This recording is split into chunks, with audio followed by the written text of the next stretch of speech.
Il figlio dell'uomo deve soffrire molto, essere ucciso e risorgere il terzo giorno.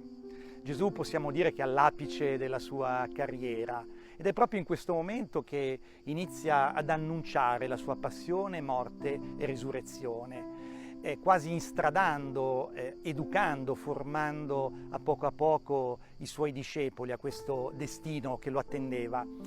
Credo che sia importante intanto che non rifugiamo dalla prospettiva della sofferenza, della croce che Gesù ci chiede di abbracciare.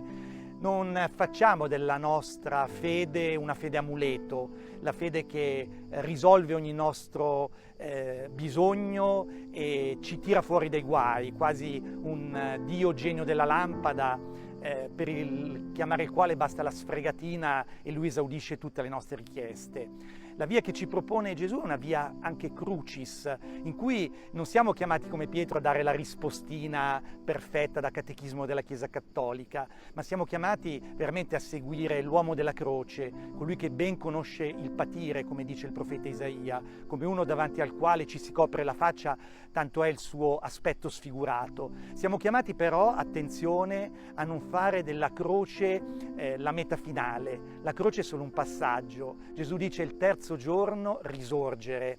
Ecco, attenzione, alle volte c'è un po' questa mistica della sofferenza. La vita cristiana è certamente un abbracciare la croce e passare da una porta stretta, ma questo per arrivare a quella pienezza di gioia, a quella pienezza di vita che è proprio la resurrezione. Non soltanto quella finale, ma quella che siamo chiamati già a gustare in questa vita, ogni volta che non evitiamo le croci, le abbracciamo, ma le facciamo diventare tramite per fare esperienza della pienezza di amore, della pienezza della gioia.